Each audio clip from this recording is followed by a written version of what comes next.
Hey guys, welcome back to my channel and welcome to my car. I feel really comfortable filming in my car. It actually makes me kind of happy. It's really a peaceful place for me right now. Although I do have a little hitchhiker today. We actually took my mom to the beach today for her doctor's appointments, and she's in there right now. And I thought, you know what? A lot of times I spend this time catching up with people or just scrolling through social media. And I said, you know what? Today I'm gonna spend time with my friends here in this community and just say thank you guys for supporting me. Thank you guys for putting up with all of my videos that I just throw up kind of halfway, just for the sake of getting things up. And I'm gonna stop doing that. I'm going to start intentionally filming, putting my time, thought, and effort and all of that into it again. I don't know if I will be having up 2 a week or not, but I know that I will be doing at least 1 a week. So I have some fun things coming up for you guys. And so when I thought that I wanted to come hang out with you for a few minutes, I didn't know exactly what I was going to film. But yesterday or the day before, Damon and I went to Walmart to do some shop kicking. And if you're not familiar with shop kicking, that is what Damon and I do. That is how we pay for our Disney parks tickets, our food, our souvenirs. And that is how we go. So we treat that like a job, and that is what pays for our vacations. So Shopkick is important to us, like I said, and we went shop kicking the other day and we noticed that there were some books. You guys have heard me talk about that before. And I picked them up and he picked up one as well. So I'm gonna share those quickly with you. If you're not familiar with Shopkick, I'm going to leave a link below for some videos where I've talked about that before. And I think I do have a live stream where I shared how we basically go to Disney World for free. So if that's something you're interested in, I'll leave that below for you to look at. Maybe throw it in a playlist, your watch later list, and watch it at another time if that's not something you can get to today. I think that was kind of lengthy. Please forgive me because I was live and I had chemo brain, so I could not make any edits. I am still struggling with that from time to time, so bear with me. That's why it was painful. I realized when I went back to watch that to answer a few questions that had been asked, I was like, oh wow, that was terrible. So I apologize in advance. Just be gracious with that whole thing. And I'm gonna go ahead and get started with these books because I don't want to keep you forever. It is really, really peaceful to film in the car. So I'm really excited to be here with you guys today. So the first book, I'm going to go ahead and get it out of the way. All 3 of these books were worth 1,900 points, kicks. So that was really exciting. Damon got 1 book and I'm sitting here looking at him like, dude, you know you're not going to read this book. This is not your style of book. You just want these points. Let's just fess up. But the good thing about it is his dad reads, and his mom both read some Western books. So if they don't like it, or if he doesn't read it, I mean, I know they'll like it. That's what I was trying to say. So knowing that he's not going to read it, I'm going to give him a fair chance to read it. And if not, I'm going to send it to his dad because I know his dad will be happy to have this and read it. He may have already read it. I don't know. His dad is a avid reader, and every time a book comes out with an author that he likes, he jumps on it that fast. We can't even gift him books for his birthday or Christmas of anything like that because he beats us to the punch. So the first book that Damon chose that he wants to read is William W. Johnstone, and it is Forever Texas. Now I do like the cover. It might be something that I end up picking up. I kind of flipped through it and it wouldn't like be a terrible thing for me to read it. It's not something I would typically read. I don't like to read about ranches or anything of that nature. It's just not of interest to me. I'm not saying that it's bad. I'm just saying that it doesn't float my boat. But the cover is really cute. You see a lot of longhorn cattle and everything behind a fence. So it's a really cute cover. So I will read the little blurb on the back. Uh-oh, it already got bent. That's not good. Oof. R.I.P. back cover. So this book takes place in 1852. They're trying to heal from the Mexican War, and a co-owner of a steamship fleet is trying to build up his land in the prairie with cattle and like on 18,000 acres of lush promise. The back says all dreams have a price. for Regis, the owner, it's hell to pay and the fire is coming at him in all directions. So on one side of him fighting is a vengeful Hispanic heiress with a passionate hatred. She wants this land because it was once owned by her family. So he's going to have an uphill battle with that.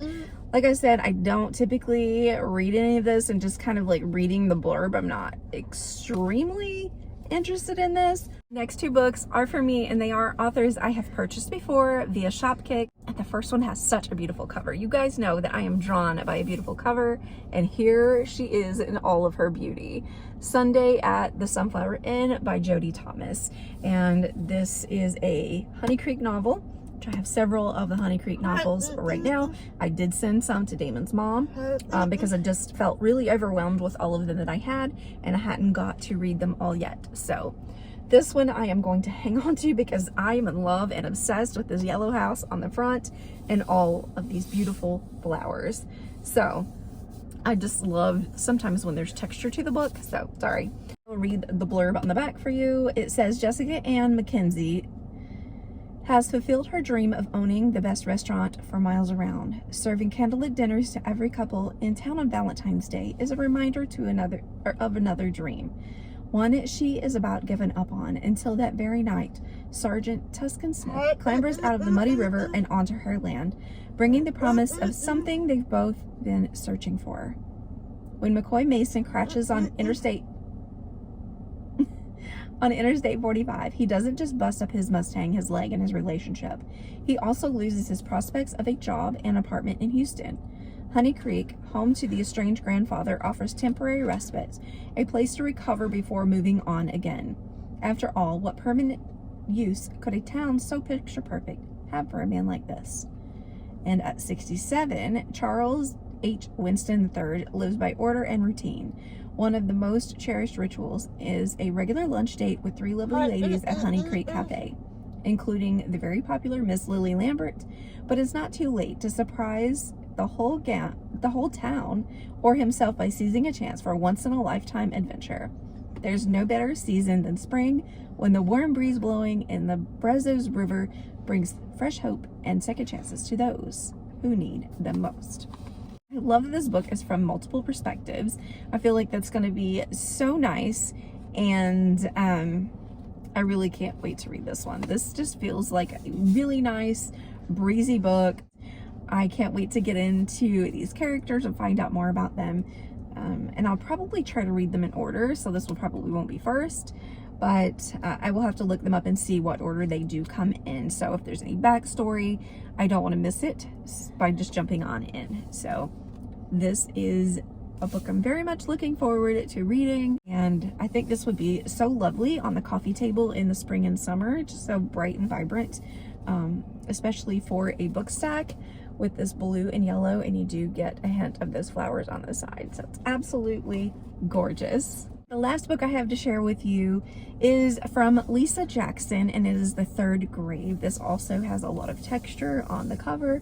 I really do like it, kind of in the words, but almost feels like it's the ripples of the water. So like, I have purchased hers before, as I said, and I have a lot of hers saved for the Halloween spooky season. I don't love spooky, but I just love that fall time of year for more, I guess, intense or psychological thriller type books. I do read thrillers all year. You guys know this about me already, but I'm more into the cozy mysteries and other mysteries right now, but I'm more in the fall. I do prefer a little bit more of the psychological thrillers, so I feel like this is going to be one for that.